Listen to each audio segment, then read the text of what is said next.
You talk to players all the time. They talk about kind of the anxiety level of getting to that first game. What's it like for you getting ready for Saturday? Well, it started Sunday morning when I got up. Game week, just a little anxiety in the stomach, getting excited about it. But I'm excited for those kids. I'm excited to go out and see them play, see how far they came, and just really just see us against somebody else.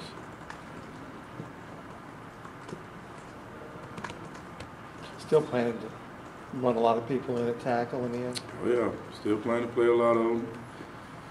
11 o'clock game, 95 degrees, hot. Don't know the tempo of their offense. Gonna try to play a lot of guys. And that's the plan, and that's the way it probably will unfold. Try to get as many as we can in there within reason, and get in some experience. It's a long season. Mike, do you have a specific number 2 guy at each tackle tonight? Well, not really.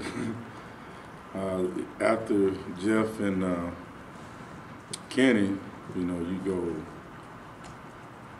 go Travis, Gabe, Sig, and Black.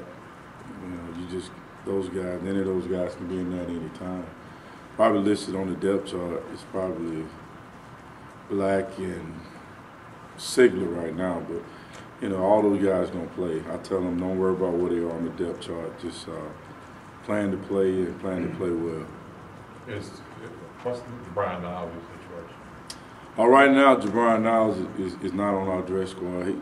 But he's not dressing for this game, and Coach Chiswick hadn't decided what we're gonna do with him yet. But right now, he's not in our rotation for playing. But Jabron is he's a great kid. He's gonna be a good player here at Auburn.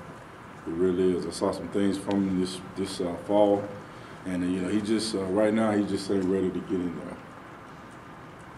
Let's talk about, you mentioned Angelo Blackson kind of coming in and getting kind of his feet wet at the position. Right. How much has he come in this month? Working with Black, as a player, he's a great kid just off the top.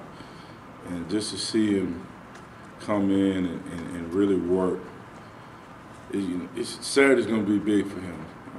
A lot of people don't know his background, but he has a storied background, and just to see him work the way he has, you just want that kid to succeed just because of the story to get him here and his background, and but he's a great kid to work with, and sky's the limit for Angelo. He's going to determine his future.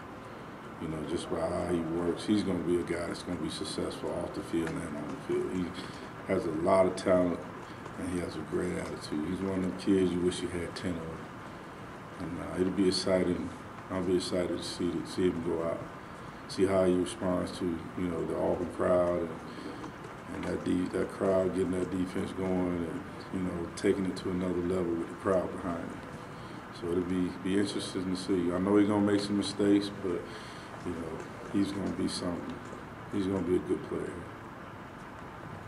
When you walked out there for the first day of fall practice, could you ever envision that Devontae Sigler would be your second defensive tackle when you started the first game? You know what?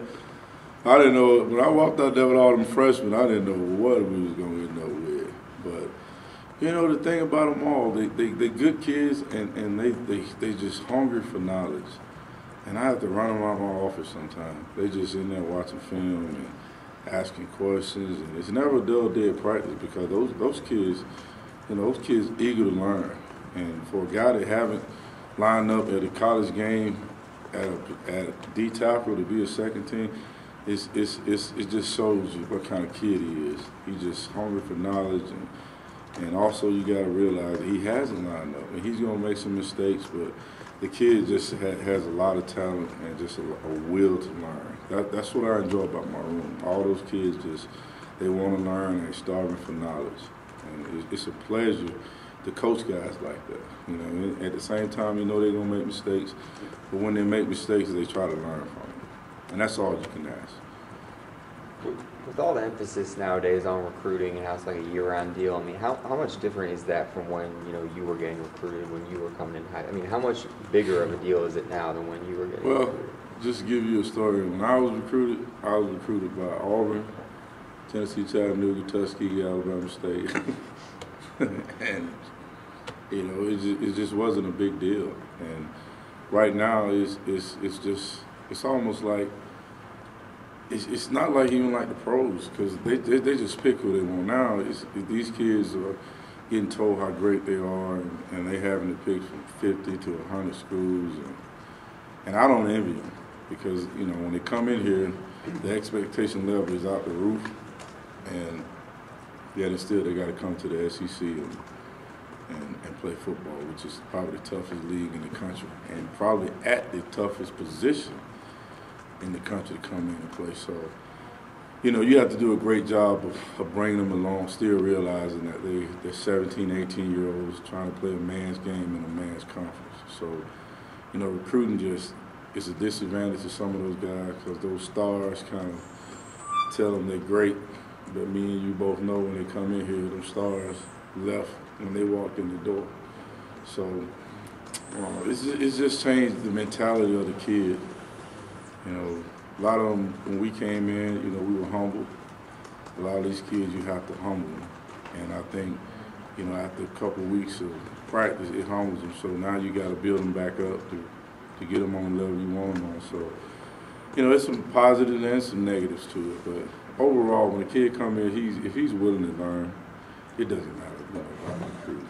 If he loves Auburn, he wants to be a good player, all that goes out the window anyway.